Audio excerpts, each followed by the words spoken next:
中国をどう向き合うべきだと思いますか？最近の韓国では反中国の空気がはっきりと可視化され、街のど真ん中で激しいデモが起きています。でもこれは一時的な怒りや SNS 発のブームではありません。実は韓国人の中には数十年以上積み重ねたやられてきたという感情があるかもしれません。なぜここまで感情が爆発したのか。僕は韓国で20年近く住んでいて、韓国社会の内部の感情を現場で見てきました。この動画では中国人全体ではなく、中国政府と一部の中国人の問題行動に限定して5つの事件を解説します。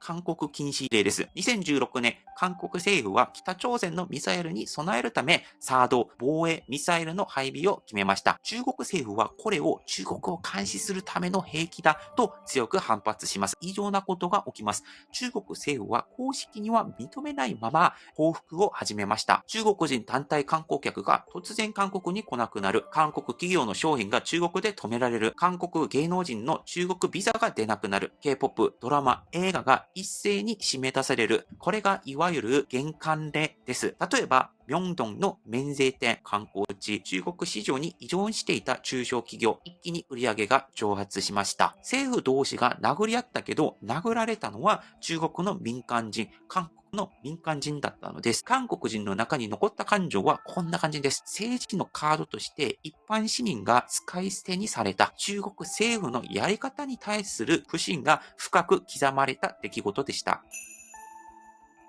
二つ目、秘密警察署と産業スパイです。玄関令が経済の恐怖だとしたら、次に韓国人の神経を逆なでしたのは安全と信頼の問題でした。数年前、韓国社会をざわつかせたニュースがあります。ソウルのど真ん中、明洞近くにあるごく普通に見える中国料理店、赤い提灯、油の匂い、観光客の笑い声、その裏でですね、中国政府系の工作活動の拠点だった疑いが浮上しました。いわゆる秘密警察署問題です。中国政府が反体制派や在外中国人を監視するため、世界各国に非公式な拠点を置いていたのではないかという疑惑です。韓国もその対象国の一つでした。ここで重要なのは、中国料理屋は危険という話ではなくて、日常の風景の中に国家の影が入り込んだ、その感覚そのものが強烈な不安を与えたんです。さらに追い打ちをかけたのが産業スパイ問題です。半導体、自動車、石油化学、韓国の基幹産業で働くエンジニアが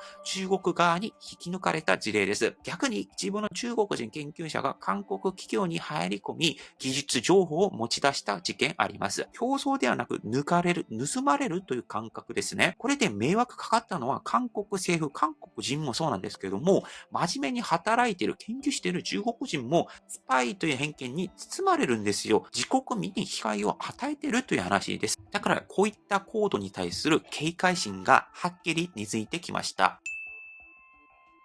三つ目の話、朝鮮族です。誤解が生まれやすい話なので丁寧にいきます。朝鮮族というのは中国の延辺朝鮮族自治州などを中心に暮らす朝鮮半島をルーツに持つ中国国籍の人々です。国籍は中国、母語は中国語、韓国を話せる方も多いですが、韓国人ではありません。もちろん韓国籍持っている方もいます。問題はここからなんですけれども、あくまで朝鮮族の一部の方なんですけれども、韓国社会では長年、朝鮮族が関与した韓国内での犯罪が多く報道されていました。電話を使ったオレオレ詐欺とか、ネット詐欺とか、短期滞在を悪用した協力犯罪だったりとか、背景にはですね、国境をまたぐと追跡が難しいという構造的な問題があります。そして事件の加害者が朝鮮族イコール、中国国籍と報じられるたびに、韓国人の中では、この中国という国単位で不信感が積み上がっていきました。最後もう一回強調したんですけども、朝鮮族イコール全部犯罪者という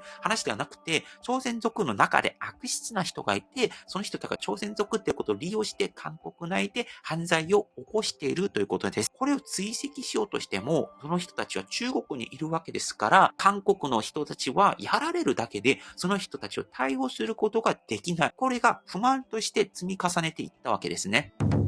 そして4番目、朝鮮戦争。これかなり大事です。反中国感情の一番深い地層にあるのがこの話です。1950年ぐらいに朝鮮戦争が起きて、2、3年ぐらいに続いていました。朝鮮半島は南北に分かれ、韓国は北朝鮮と戦争状態に入ります。この戦争で歴史の流れを決定的に変えた国がありました。それが中国です。戦争初期はですね、ソ連軍と韓国軍は北朝鮮を押し返し、このままいけば半島統一が現実になる。そう思われた瞬間が確かに存在しました。しかしそのタイミングで中国人民志願軍が大規模に参戦します。その結果、戦争の状況は一気に逆転して、前線は押し戻され、最終的には今の38度線で停戦しました。今も分断国家のままでまだ戦争中です。これで韓国の学校教育では統一寸前まで行ったけど、中国の介入によりそれが阻止されたという文脈で朝鮮戦争が語られます。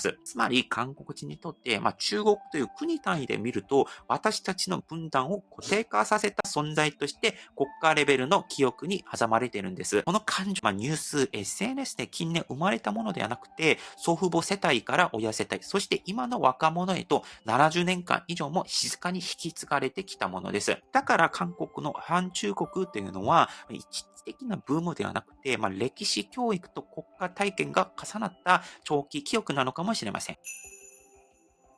最後ですね、放射と PM2.5 ですね。ここは一番一条レベルで刺激する問題です。皆さん、春に韓国行ったことありますか？ 3 月から4月にかけて空が白く濁り、遠くのビルがぼんやり消える日が続きます。洗濯物は外に干せません。マスクなしで外を歩くと喉がヒリヒリします。原因としてよく言われるのが PM2.5 と多さですね。もちろんこれは中国だけが 100% 悪いという単純な話ではないと思っております。世界中が安い製品を求め、その結果工場を中国に置き、中国の工場が出してきた大気汚染が河川に乗って韓国に乗ってくる。構造的な問題ですね。ただここで話したいのは、要因は何であれ、結果としてそうなったから、そこに感情が乗っかるよねっていうメカニズムの話です。もちろんそこに悪意はなかったかもしれないですし、僕も皆さんもメイドインチャイナ普通に使ってるんですけれども、韓国の人々が毎年春になると外に出れないとか、喉が痛くなるというダメージを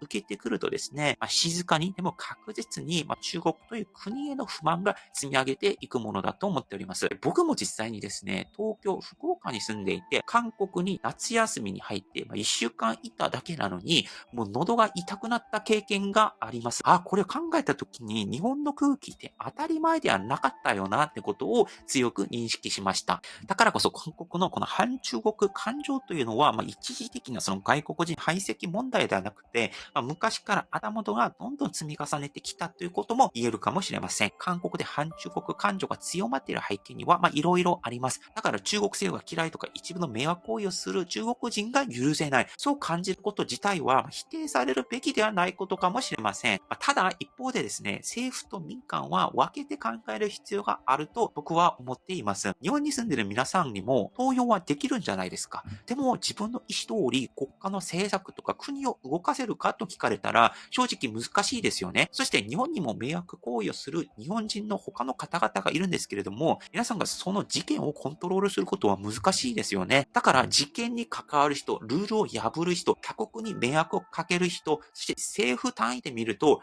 激しく議論される必要がありますし、迷惑をかけるなら迷惑をかけるなと強く言う必要があると思います。でもですね、ルールを守って静かに暮らしている中国人まで一括りに排除する社会になってしまったら、それはですね、日本人が誇りたい市民意識とはちょっと違うかもしれないと思っております。この感情に流されずに個人と国家切り分けて冷静にどう向き合うべきかを考える小さなきっかけになったら嬉しいです。もしよろしければチャンネル登録もぜひお願いします。以上、パクでした。アンニョン。